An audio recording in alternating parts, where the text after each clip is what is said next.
Friends అందరూ నమస్కారం. తెలంగాణ రాష్ట్ర ముఖ్యమంత్రి రేవంత్ రెడ్డి గారు ప్రస్తుతానికి చేయాల్సిన తక్షణమే పని ఏంటంటే ఇగో ఇది.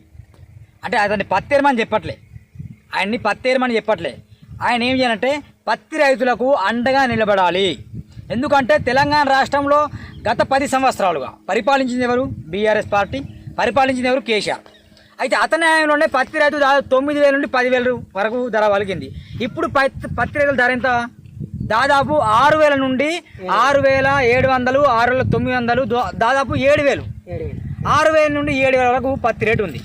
అయితే మీరు రుణమాఫీ చేసే కంటే ముందు మీరు చేయాల్సిన పని ఏంటంటే పత్తి రైతులకు మీరు అండగా ఉండండి.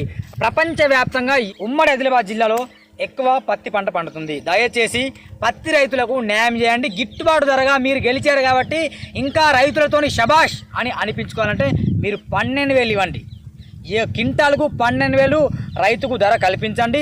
రైతు లాభాలు ఉంటాడు. ఇప్పుడు పత్తి రైతులకు మాత్రం న్యాయం చేయండి. దాదాపు 1,00,000 టన్నులు పత్తి మా యొక్క ఉమ్మడి ఆదిలాబాద్ జిల్లా నుంచి వెళ్తుంది కాబట్టి ముఖ్యంగా మీరు తప్పకుండా రైతులకు న్యాయం చేయాలని నేను రేవంత్ రెడ్డి గారికి పిలుపునిస్తున్నా. మాతో కుమ్మర్ లింగయ్య కావచ్చు, రవీందర్ కావచ్చు, వెంకటేష్ కావచ్చు, శరత్ చంద్ర మేమందరం డిమాండ్ చేస్తున్నాం. రేవంత్ రెడ్డి గారు మీరు తక్షణం ఈ పని చేయండి. సీఎం కుర్చీలో కూర్చొని మీరు జస్ట్ సంతకం పెడితే సరిపోతుంది. పత్తి రైతులకు న్యాయం జరుగుతుంది. తప్పకుండా మీరు స్పందిస్తారని ఆశిస్తున్నాం. రుణమాఫీ చేస్తానని చేసిండు కానీ రుణమాఫీ చేయలేదు. దానికంటే ముందు ఇది మాత్రం చేస్తే మాత్రం మీకు పాలాభిషేకాలు చేస్తారు. లేకపోతే కేసీఆరే బాగుండరు భయ్. ఆయన 10,000 ఇచ్చిండు, ఆయన 9,000 దగ్గర ఇచ్చిండు. అసలు రేవంత్ రెడ్డి సీఎం అయిన తర్వాత పత్తి రైతులకు 6,000 ఇస్తా అంటారు. అది మీరు నష్టపోతున్నారు భయ్ అని చెప్పాల్సిన పరిస్థితి ఏర్పడుతుంది. దయచేసి ఆ విషయంగా మీరు చేయాలని అనుకుంటాం. తప్పకుండా రైతులకు గిట్టుబాటు కల్పించారు రేవంత్ రెడ్డి గారు. It's my humble request.